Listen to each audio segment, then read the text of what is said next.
All right, a very warm welcome to This is Market Pulse, and we're looking at investing in Kenya, looking at some of the areas that the Ministry of Investment, Trade and Industry has made it easier for you to come and invest, looking at some of these barriers that investors are facing coming into Kenya, and how is the government making that easy for you. To help us with this conversation, I'm joined by PS Investment Promotion, Abubakar Hassan. Well, PS, thank you so much and for making time to speak to us, and karibu to the show. Thank you, Jimmy. Asante sana. All right, so I know there's a lot of investors looking at Kenya, and we've had the president saying Kenya is ready for business. But I just want to know from where you sit in terms of promoting Kenya as an investment destination. How far have we come? Looking at the last year, looking at the last 2 years, what is the progress? Okay, thank you very much, Jimmy. I think what His Excellency the President has done, his message out there is very clear, and it is made up of three elements. One is that Kenya is open for business, ready for business, and safe for business. And we mean business in doing those three things. Yeah.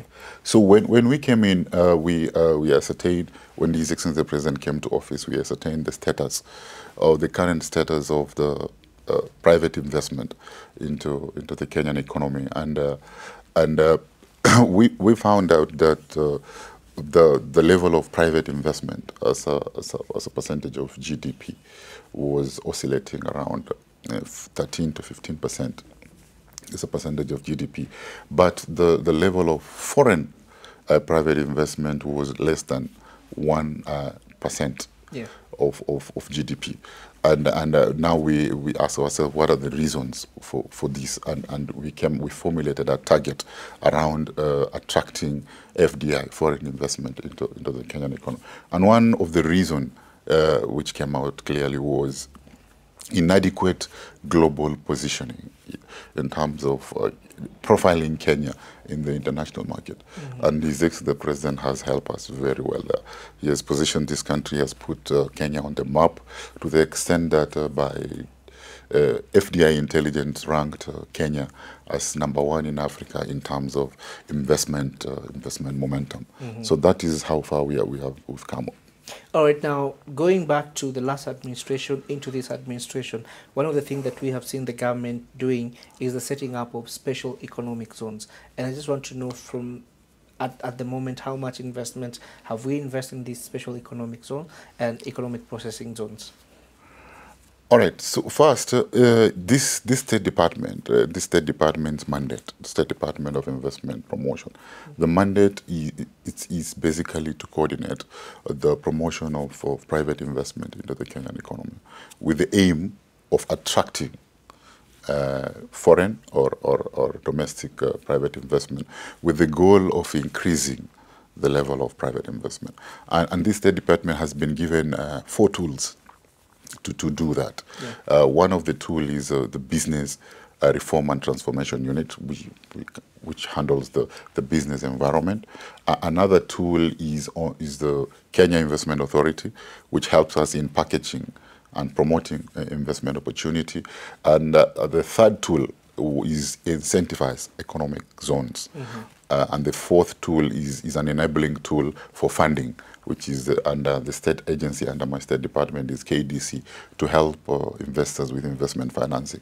So incentivized economic zones is one of the tools that we use to attract investment. And under that tool, we have 2 programs. Yeah. We have the export processing zone and a special economic zone as an investment attraction tool to attract majorly industrial investment, or otherwise we also do service investment, which are export oriented. So that is what we have we have been trying to sharpen that tool so that we can attract more investment into the Kenyan economy. And for the last, since His Excellency the President came to the office, I think the EPZ program, we have been able to attract 28 enterprises into that program, and half of those 28 are in the coastal region. So we can see it's opening up the country, and out of those which are in the coastal region, yeah, I think 70 to 80% They are not concentrated, in Mombasa as a city, but Kilifi County and Kwale County. So we are seeing that this program is having footprint all over the coastal region. And now we are working on how does it reach Tana River County, Taita and Lamu, leveraging on the Lamu port. All right. And something similar to that, of course, was the county aggregation centers. And I just want to know, when you look at the 47 counties, what has been the impact of that close to a year down the line? Okay, so this county aggregation industrial park, we need to ask ourselves why county aggregation? It is because one of the main reasons why what affects productivity of our agricultural production is post-harvest losses. There was a study which stated that at least almost 50% of what we produce get destroyed through the post-harvest losses. Yeah. So for us to increase productivity, if we just save that part, we have already doubled our production because if 50% goes to waste, then if we just manage that, we'll be able to enhance our productivity double. So and that is why the government came up with county aggregations, where now we are telling farmers, you produce, you don't worry about post-harvest losses. We have a mechanism here and infrastructure to support you in terms of storage, in terms of cold storage, and we are going to get aggregators, because there we are providing aggregation, but we're going to provide aggregators to come and provide a market uptake for your products for sale. So that is the reason why we came up with county aggregation. And so far, the first phase is around 18. Where the government, the national government provides 250 million, and county government provides 250. So it's a 500 million project for those 18 counties. All right. So speaking of special economic zones and export processing zones, the question that a lot of businesses then would want to know is, how do I get in? How do I get to operate in these special economic zones? Are there what is the criteria for my business to be allowed to get into that space? Okay, first, what does this program provide? One, the products which are being sold by this program is just like affordable housing. We provide in affordable industrial spaces. So there's land which is gazetted as either EPZ or SEZ, then the government builds an infrastructure around it to make it plug and play, and then now we advertise it to investors to come and set up. So when you go there are only two things that are being sold there. One is industrial land. We can give you land for you to construct your own factory, or if you want to come and plug and play, we can give you industrial sheds, at a lower rates than what you get outside there. And the next advantage, extra advantages that we get is when you set up there, you also get the fiscal framework, fiscal incentives. So the non-fiscal incentive is the quality infrastructure around your land and your industrial sheds, and the fiscal incentives are the tax incentives that you also benefit. And the good thing, and then after that, you can also access the market for your produce. So what you do, if you have any business idea or a business, or you have a project and you want to take advantage of that incentives under our EPZ or SEZ program, these programs are administered by two state agencies, two parastatal, either EPZA authority or Special Economic Zone Authority. So there are state agencies administering this. You go there, and you'll be able to be screened to get into the zone, and everything you need will be coordinated under a one-stop shop at the state agency and also at the zones level. Okay. Because people, we need to understand this, that these EPZs and Special Economic Zone Program, these are areas where are out of our custom control, custom territory. That means when you operate in those zones, you are not operating in Kenya as far as fiscal framework is concerned, as far as tax is concerned, you are operating outside Kenya. So anything which goes in there, it is going out of the custom territory, and whatever gets out of there, it's considered export. Yeah. So it must be custom controlled, and KRA guys are always manning each special economic zone or export processing. All right, because actually that's an important point you make there, PS, because the question that a lot of investors then would want to know is, how does this reduce my cost of production, my cost of business? Because if you look at the cost of production, what are the three major costs of production? One is cost of capital, two is cost of energy, and three is cost of taxation. Those are the three major costs whenever we meet investors and business people. Of course, the fourth one is cost of labor, but that is manageable. But the three major costs is that. So in those special economic zones and export processing zone, we are able to reduce your cost of taxation significantly, because whatever comes into that zone does not pay tax. When you produce in those zones, you don't pay corporate tax for the 10 years. For example, in EPZ, it is 0. In SEZ, is 10 for the next 10 years. And if you are exporting, you also don't pay tax. Yeah, and so, PS, again, there's a question. The concern that we have seen, particularly in as far as Kenya goes, is our exports have been reducing.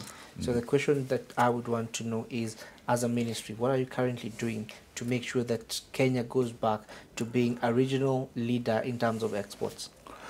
I think it has not been reducing. It has been increasing, but at a smaller rate. Yeah. And what we are doing is two things. One is we are expanding our markets. You can see we had a Goa framework before. And on what since the president is pushing us is now we have been able to sign an economic partnership with UK, yeah, so that we can access the UK market, quota-free, access-free. You can see we have just finalized an economic partnership agreement with the European Union. Yeah, we are working on finalizing another economic partnership agreement with UAE. So we are expanding the markets for our produce. However, we are also having a program to diversify the products we are exporting. Because right now we are only competitive. We are all internationally competitive on few products like tea, coffee, and horticulture. Yeah, and maybe the apparel. Yeah, but most of the products we are not that competitive. So we are building our competitiveness so that we can be able to access those markets. But most important thing is not only having a diversified market and a diversified product portfolio, but is how do you penetrate that market. So you can have a big market, but you have to penetrate it. So we are working, the minister, in fact, has said that this is, the new minister, C.S. Mvurya, said that is his first priority, to see to how do we work in coming up with a program to penetrate the market. All right, now, one of the mandates under your ministry or your State Department is attracting investments into Kenya.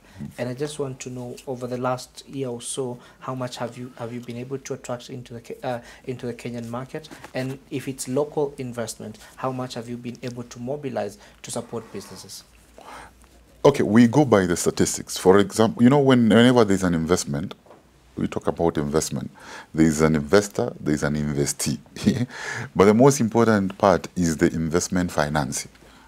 Yeah, and that is where money flows, yeah, to the real economy. Yeah. And the money can flow through debt capital or through equity capital. Yeah. All right. So from a domestic perspective, we are able to assess that through the credit which is given to the private sector to do business. Yeah. So when we came in, according to the CBK records, the credit to the private sector was around 380 billion. Kenyan shilling. After 1 year, it was 480 billion Kenyan shilling. So we've been able to increase that by 25% from 300. It's almost 500 billion. Yeah, from 400 billion. So that is the kind of that is domestic investment. From foreign investment, when we came in 2021, as per the UNCTAD statistics, the lowest FDI ever was 2021, which was around 460, almost 500. Then in 2022, when we came in, it picked up a little bit to 750. So for the last 1 year in 2023, we're able to double up the foreign investment from 750 to 1.5 billion US dollar. But let me say that in terms of startup funding, you know, we've been rated #1 in Africa in terms of startup funding. So we've been able to attract 800 million US dollar Kenya vis-a-vis the African other countries. So we are leading. We are becoming a startup hub for Africa, for the region. Yeah. And speaking of startups and funding, just recently we saw a fund being formed, the SME fund, and just with a capital injection of about 2 billion, I believe, from one of the Indian corporations. So the question that I would want you to help businesses and SME players to understand is, how can they access this capital? What is the procedure, and what are some of the requirements? All right. As I had said, one of the tools given to this State Department is investment financing tool. And the state agency that falls under the State Department, which helps in that, is called Kenya Development Corporation, which gives industrial and tourism finance and any other finance to help Kenya thrive, survive, and thrive. So, under our capitalization tool, that tool needs to be capitalized. We need money so that we can fund. So we have arrangements with some credit lines with other EXIMs, import-export banks, to see how they can give us money, and then we, at a lower rate, and then we give it to our investors, domestic or foreign, at a lower concessional rate. So the one which was launched was the one we are having with Indian EXIM Bank. So there's a credit line that they have set aside money for us to use to help our SMEs and our industrialists, so they can import machinery, equipment and machinery from India using that loan. So at a lower interest rate. So if you want to modernize your agriculture, or you want to start manufacturing and you need equipment and machinery from India, they will be able, you can access the money at a very low interest rate, below 10, and you can access it through Kenya Development Corporation. So you just take your business model to KDC, and they'll be able to help you navigate through that journey. All right, let's switch gears and talk about investors. And of course, the investors looking for viable investments, whether in Kenya or in Africa or in other parts of the world. So what are we doing to make sure that Kenya offers investments that are worth considering for a lot of these foreign investors? And also the return on those investments, what are we doing to make sure, whether it's a repatriation of some of the profits, how do we make sure that we align some of these areas and attract the right kind of investors into the Kenyan market? Okay, those are two in one. Yeah. So in terms of repatriation, first of all, our investment climate is very clear that there's free, in any investment, an investor wants to see what is how quickly can I enter and how quickly can I exit. Yes, in addition to being entering into an investable product, they want to know ease of entry and ease of exit. So we have liberalized that. The capital can flow to this country without any restriction, and can flow out in terms of dividends or profits without any restriction. So that one is clear to foreign investors, and we continue to amplify that. Yeah. So on the issue of investable products now, because I think sometimes we always sell our country with the potential it has, but investors out there, they are not investing in a potential. They want to invest in a project. So we need to convert the potential to an actual investable product, and it must be investment grade. Right, for them now to look at what are the expected rate of return versus the risk mitigated on the project. So when we package our country, mostly we package our country in terms of the country risk on how you're going to get return on this potential, and this is the country risk, how we have been able to mitigate. And then we also mitigate sometimes the industry risk, but not the project risk, because we are not mostly transactional, because the work of government is basically to give an enabling and facilitating environment. So we're expecting private sector to come and conceptualize a project themselves, based on the risk mitigated at the country level and the industry level. However, we are going ahead now because we know that investors out there have options, and sometimes they have other plans when we need to disrupt their plans. So by disrupting is by us coming up with something which is viable for them for quick flow of capital, because it takes time for them to conceptualize a project. So for those priority government projects, we usually do a feasibility ourselves under the PPP unit, and we advertise them for people to bid. And we also now help a private sector to conceptualize and structure their projects. And when we are going to market our country out there, we put them in that platform and connect them with and match them with interested investors. All right. Now, recently, one of the things that I've had you speak about is the shift from just issuing blanket tax incentives to looking at what is this company doing, what value is the country getting into. And I just want to understand, how would that model then benefit Kenya, and also wouldn't that then deter some kind of investors who maybe were looking at the tax incentives alone? Okay, you know, in the incentive regime in our country, we want to sharpen it, because first of all, we have the generic incentives under our tax law and different laws. Generic, if you invest in these are the incentives. And then we have special incentives under our EPZ and SEZ program. But now and the investors are still asking for more incentives. You know, the strategy we have put in place as government is for us to attract private investment. One is to subsidize production, then incentivize value addition. Third is expanding our market, and then de-risking that private investment through either co-investment or through our PPP arrangement. So, but we're seeing there's a lot of pressure for more incentives. And the more incentive we give, we have a lot of fiscal constraint also. So we are saying, we are now thinking outside the box. We are saying we need to come up with a performance-based fiscal incentives. That, okay, we will give you this, but what are you giving in return? So if we can demonstrate that you'll put this kind of investment, you will create this kind of jobs for our people, then we can see the actual impact, that this is what has happened. Then now, we will give you. After 1 year, we can do the rebates or anything. If you can demonstrate that indeed you have been able to give us something in return.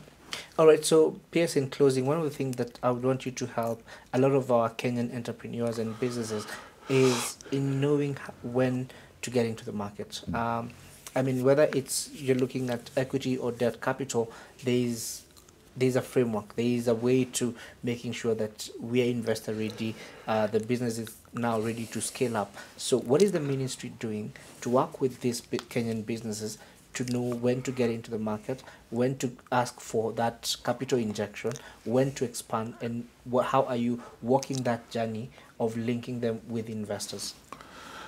Okay, first, for any business opportunity you have, what we help you is with the market. We are telling you this is the market you can access, and we are helping you on how to penetrate that market. But we know it's not only about the market. Once you have the market potential and you have a product which you think can can address a gap in that market, you will need funding. We also help you with the funding mechanism. For example, for startups, we have a whole ecosystem for startups. We have Venture Capitalists Association, and angel investors who can come. You can pitch your idea, and they'll be able to fund it. But also, as government, we have many funds which can help you in your funding your ideas, from the Youth Enterprise Fund to WEZO to Women Enterprise Fund. But also at SME State Department, we also have Kenya Industrial Estate, and at my State Department we have Kenya Development Corporation, which can give funding from 10 million to 500 million. And now we have come up with a green investment fund, which if we have a medium-scale company which wants to invest in green opportunities, like smart agriculture, waste management, EV, we can able to fund you and not only give you loan debt capital, but also equity. Equity capital. So that is what we're giving you, an enabling framework. However, we have seen the biggest problem now is on the originating and structuring a business project which is viable for you to access that funding. All right. And that's now we are working with such guys to make sure we are taking them to the level of their transaction being bankable. All right. Mid last year, one of the things that we saw is KDC coming up with a list of viable investments that are ready for uptake. And I would want to know how many of these opportunities have been taken up, how many are still in the market for investors to come in, and cumulatively, how much would this require in terms of investment? You know, what KDC does, its job, we had a shift on our strategic intent. What it does, it helps in de-risking private investment, either through debt or equity capital. So what the investment products that we uptake, we help people come with their projects, and then we help them with either debt capital or equity capital. However, KDC as a state-owned investment company, we also have equity portfolio. We have a portfolio of around 19 billion. So the investment opportunity there is through privatization. So we are selling our stake in the companies which we have invested through them, and we believe they are bankable. Like you can see now, we want to sell Qual. We want to sell all our equity stake in various companies through their privatization mode. So the other question, the other aspect of that question was, how much are you looking at cumulatively? So we have a portfolio of 19 billion Kenya shilling equity portfolio, and we are targeting at least a third of that to privatize. All right, thanks so much, Bwana Pierce. And Thank of course, for investors looking to put money in Kenya, now they know exactly what are some of the options. That's how we wrap up this episode of Market Pulse. Looking forward to another episode next week, same time, same place, right here on Hot 96.